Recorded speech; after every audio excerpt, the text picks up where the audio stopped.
Bonjour à tous, alors aujourd'hui sur Media Basket nous allons inaugurer un nouveau genre d'interview. Jusqu'à maintenant je fais des interviews au format papier, électronique que je pouvais envoyer sur la toile.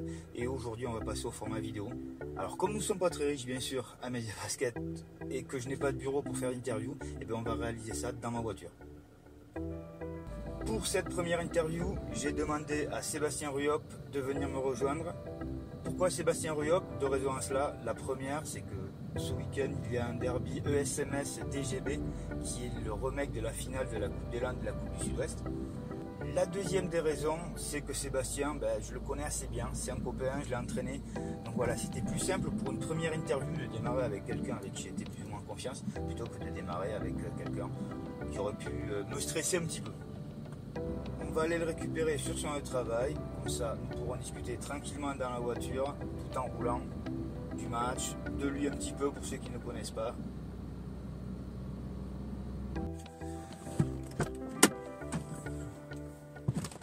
Salut Fred, C'est Seb. en forme? Et toi?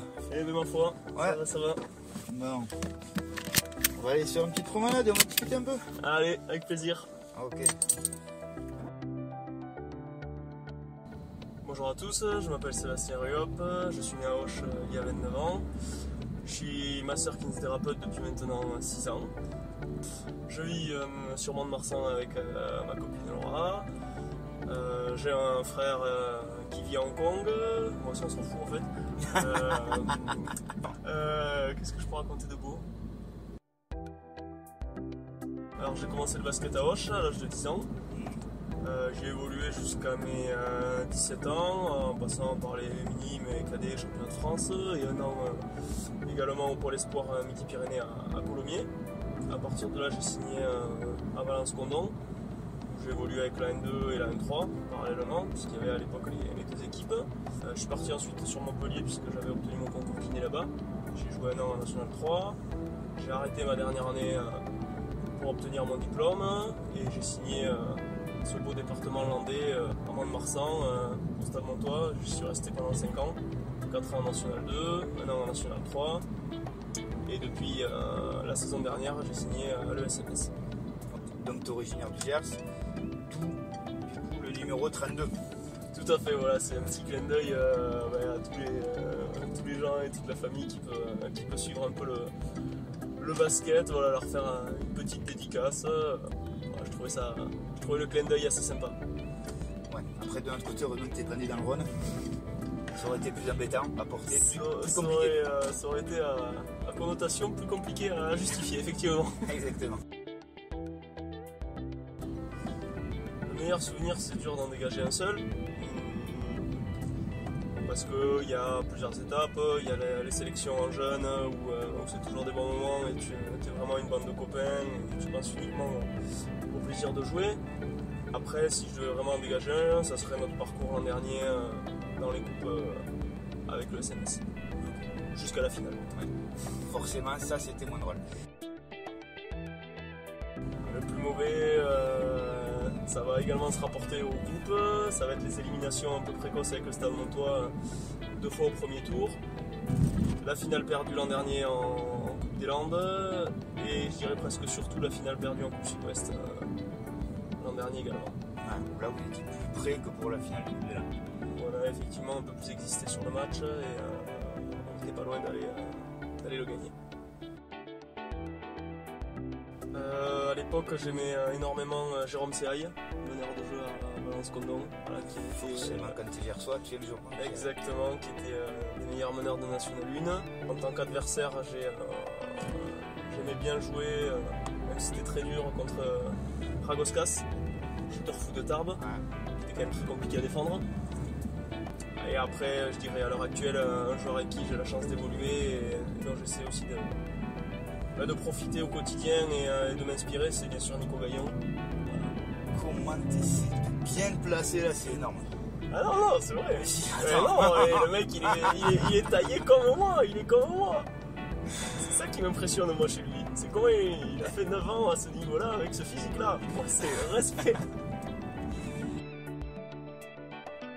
Alors, qui t'a le plus impressionné, enfin pas forcément qui t'a le plus impressionné, mais coach qui t'a avec qui tu t'es senti le mieux?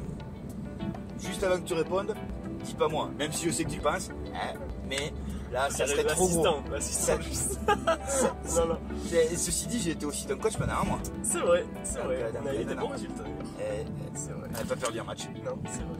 Un coach qui m'a énormément marqué, moi, c'était quand j'étais jeune, c'était Yves Baraté. Oui.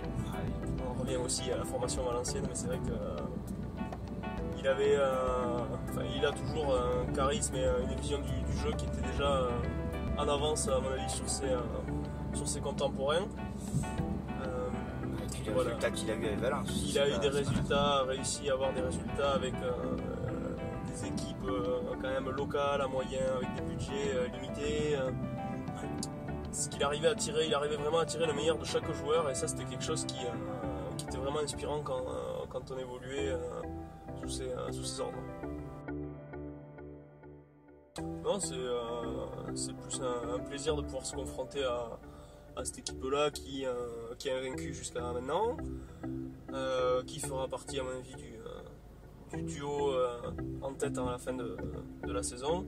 C'est aussi pour ça que les joueurs, on a aussi accepté de monter en National 2 pour se mesurer à des équipes, des adversaires comme ça. Donc non, du plaisir, j'espère. Alors la fessée en Coupe des Landes, parce que oui, ça en était quand même une, mais c'est vrai qu'on a eu un peu de mal à l'avaler, dans le sens où on pensait vraiment exister sur ce match-là et pourquoi pas ramener la coupe. Maintenant, il faut savoir reconnaître qu'on a été dominé dans tous les secteurs, technique, physique, adresse sur ce match-là, donc finalement il n'y a pas tant de regrets que ça. Et on a déjà su rebondir 15 jours après sur la Sud-Ouest, donc je pense qu'on va plutôt essayer de s'appuyer sur ce match-là, ce sentiment un peu d'inachevé, de déception qu'il y a eu à la suite de la Sud-Ouest avant d'aborder le match de samedi. Alors pour l'instant on n'a pas fait de mise en place spécifique, donc on verra ce soir à l'entraînement. Maintenant de toute façon il faut bien se les coltiner à un moment donné, donc... C'est deux sacrés gros clients quand même. Je pense que oui, c'est un beau duo, je pense que complémentaire en plus, physiquement costaud. Les deux sont... Du basket aussi. Le père Garcia, il était inconnu en arrivant dans les Landes, mais alors là, en un mois, il s'est fait un CV déjà. C'est fou parce que nous, on les a joués un match amical, on a pris 30 là. Mais en même temps, sur moi, je défends des je te là. Ouais. Et puis après, quand il a commencé à monter en régime, tu fais ah ouais, bizarrement, il se fait jamais rarement le mauvais choix. Enfin voilà quoi. Capable de driver, de shooter. Ah ouais, c'est quand même une bonne pioche. C'est une client, les gars. Ouais. Alors après, je ne l'ai pas revu après un match officiel, donc j'espère que ça sera un match serré. Ça sera plutôt un signe pour nous et pour le public qui, j'espère, sera nombreux. Mais en plus, sérieusement, je pense que le DGB va vouloir imposer, comme ils font depuis le début de l'année, leur défense de fer. C'est quand même une de leurs qualités premières. Malheureusement, il y en a d'autres. Donc nous de notre côté il va falloir qu'on essaie de jouer offensivement tous les coups à fond pour éviter qu'ils puissent mettre vraiment en place leur système défensif, se mettre à la hauteur dans l'intensité défensive qu'on va pouvoir mettre nous, et puis après prendre un maximum de plaisir quand même à jouer ce genre de match et essayer de les embêter jusqu'au bout. D'un côté, je pense que dans l'intérêt du basket landais, il vaut mieux que vous existiez sur ce match et que au-delà de gagner ou non, ça c'est pas là, mais au moins que vous existiez parce que sinon la coupe des Landes, tu peux déjà leur donner, c'est même pas la peine de la jouer. Si vous qui avez avec peut-être ASH les deux plus gros effectifs après eux et que vous ramassez, ça va être compliqué derrière pour la coupe de se dire ah oui, il y a intérêt à chercher. C'est sûr après.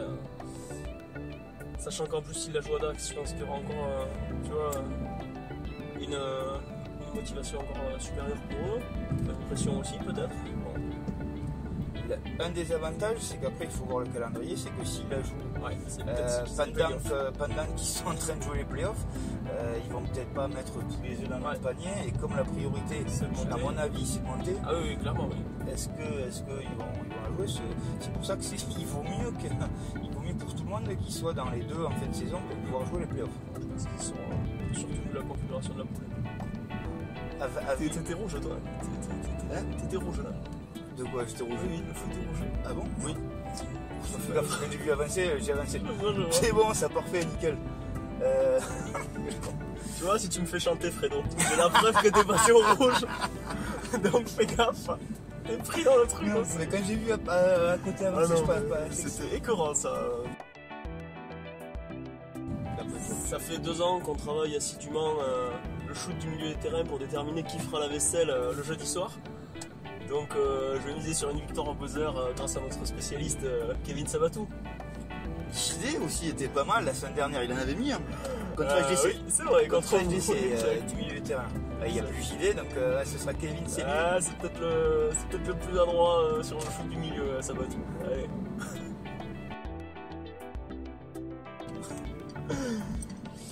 Non, ça arrive naturellement. C'est vrai que Mathieu est parti, il fallait peut-être amener une menace supplémentaire sur les postes extérieurs.